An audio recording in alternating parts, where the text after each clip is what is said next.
Kerry Hamill, 6 Saturdays a week, and I'm about to do another bow review on the Hoyt RX-10 that I picked up at Eastern Outfitters. And just a little plug for those guys, probably the best little bow shop in Eastern North Carolina, and I couldn't do these reviews without Ryan's help. And definitely wouldn't have the success in the woods and get my bow taken care of if I didn't have Ryan around. So thanks to Ryan and Eastern Outfitters Outdoor for allowing this. So the RX-10 by Hoyt, 30.5 inches of axle to axle length, 6 1/8 inch of brace height. You can get it in 45 to 80 pounds. You can get it from 25 to 30 inches, and that's over three different modules. They give you a half inch of draw length adjustment on each of the different modules. So the new thing for this bow, so it's very similar to the RX-9. It's got the four track cam system on it. The new thing is the XTS system. So it's their exact tuning system, their answer to you and I being able to tune these things at home, being able to shoot it through paper and get rid of tears without having to put it in a press and reshim or do anything that's a little bit more complicated like that. So I'm going to bring it around, show it to you. So if you can see here, and thanks to Hoyt for on their first version, let's see if you can see. I'll back out a little bit. No, back out. You can see those laser engravings. So your lockdown mechanisms point to those laser engravings and let you know what position that wedge is in. And you can see the screw hole for your wedge. You turn it in, turn it out, and you follow your indicator. And I think the white paper that they gave out on this, you move them in opposite directions to change the limb deflection to get rid of your tears. And you'll do this on the top and bottom cam, so to get rid of them. Kind of similar to the Darton, what Darton and Bear are doing, and then I think Martin and Obsession are also doing something similar to this. But anyway, enough of me gabbing. Let's start shooting a bow. All right, so a little bit about this test. I'm shooting about a 420 grain arrow. These are Easton Sonic 6.0s. It's the same arrows I took to Iowa and shot my 10 point in Iowa out of the Darton with.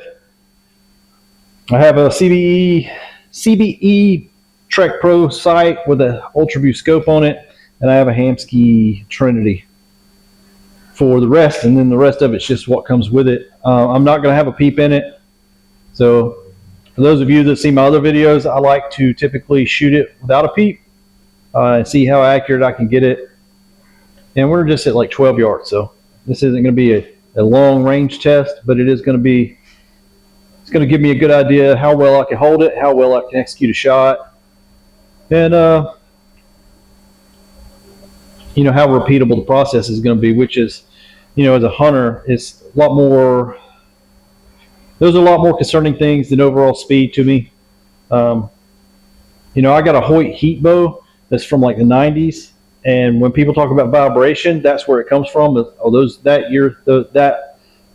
early decade of bows, and it's kind of irrelevant with today's bows, but I'll tell you how this thing feels on the shot. So, all right, let's get to shooting.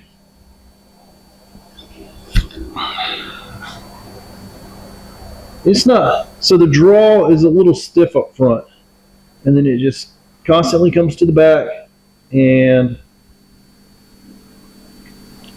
it feels real nice. Well, it's stiffer than my RX-8 for sure. And it's holding really nice, staying in that level, the bubble level, staying in the lines real easy, real nice. So we're going to bring it up on target.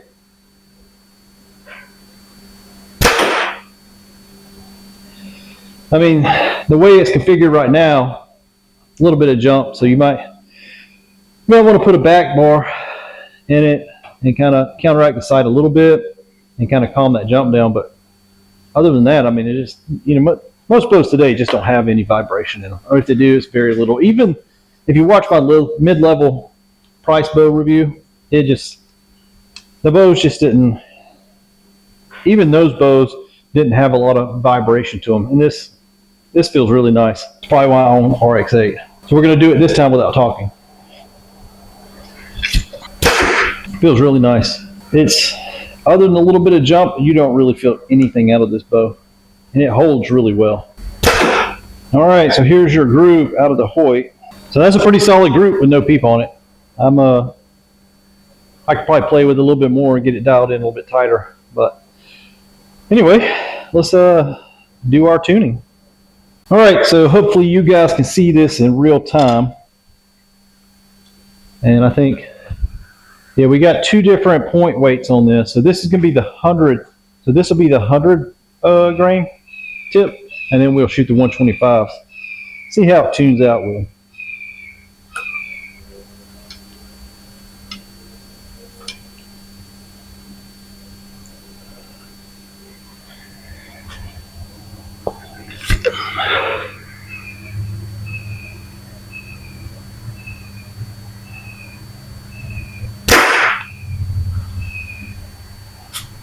Well, that's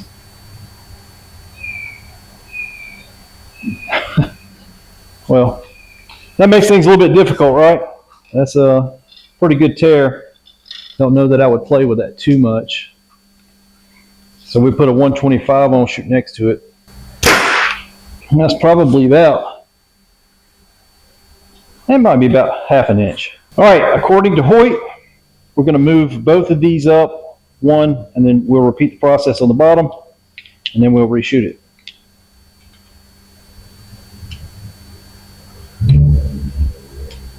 So we're going to loosen the lock mechanism. I don't know what the proper terms for these are, but that's what I call it.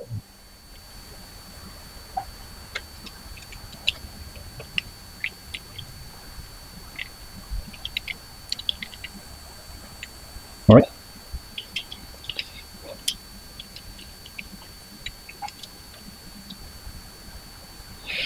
All right, the top's done, I think.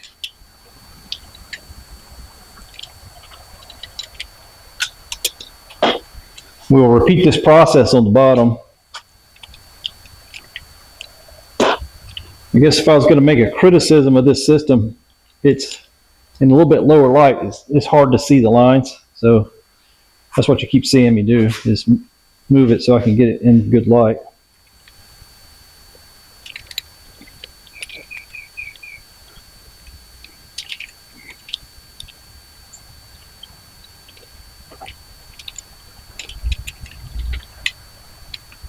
All right, so it looks like the adjustments have been made. So we'll focus back on the target and we'll retry the shooting. And I'm going to try and put that one, that 125 grain right next to the other one. All right, it brought it in about halfway, so we're going to go to the next line. All right, so adjustment number 3. I think this one should be the last one. Bingo. I mean, that's pretty much money. I don't think you can get any better than that. I mean, you can back it up and reshoot it, at further distances. I probably wouldn't call it quits till I got some broadheads on it and checked it, but dude, I'm pretty stoked about that. All right, so let's do our conclusions, wrap this thing up. The Hoyt RX-10, final thoughts. I'm a fan of this RX-10. It is what you expect out of a Hoyt. It just shoots really well, holds on target really well. The draw, a little bit more harsh than my R8 at the beginning, but once you get it back and get it on the cable stops, it's very solid. Feels really good. The post shot, just a little bit of jump, but that's about it. And as you saw, the new tuning feature, the XTS or Exact Tuning System, 3 adjustments, and I had it shooting bullet holes for the second arrow that I shot. So I'm shooting Easton Sonic 6.0s, the 340 spine. One has a 100 grain on it. The other one has 125 grain on it. They both have the 50 grain brass inserts, and the 100 grain tuned really quick. The 125 needed the adjustments, but I can't say enough about how simple that was. So kudos to Hoyt for that. If you're a Hoyt fan, you're really going to like this. The tuning system did exactly what they said it would do, and it did it really quickly. So you should be really happy. So going over it just real quick, Exact Tuning System, what's new for it? You still have your integrated mounts for your quiver, your back bar. You have your upper and lower stab mount holes, pick rail, integrated mount system. It's a great little bow from Hoyt. I really like it. If I was in the market for a 30.5 inch, I would actually probably go with the aluminum over this because they're very comparable in weight. However, the aluminum is significantly cheaper, but it has a great feel for it. I've always liked the Hoyt carbons. They have a new Sandstorm color that you can get this in, the Georgia clay color. I'm not a fan of Hoyt. I don't know what you were thinking. Anybody from Georgia will tell you the last thing they want to see in their vehicle is Georgia clay on the clothes. Nobody wants Georgia clay around. If you're from Georgia, you don't want it staining your stuff. I don't want my bow in Georgia clay, but that's a personal thing. But this bottomland, you know, I'm always a fan of that. It's super sexy. And then you can get it in a plethora of other solid colors. The Tombstone Gray is really nice as well. So if you're in the market for a new bow, this is absolute great little bow. And you wouldn't be disappointed. You need to go down to Eastern Outfitters to test drive these for yourself. Ryan will be glad to set one up for you. Compare this one to the AX, whatever they call the new AX3, incomparable axle to axle. Shoot it next to the new Matthews Arc 30. Shoot it next to the Tritech 31. See what you think. I really like it. It's a tough comparison between it and the Darton. Those are my favorite two I've tested so far. Still got the Bowtech to come. So stay tuned for that. Great little bow. Go see Ryan down at Eastern Outfitters. Can't thank him enough.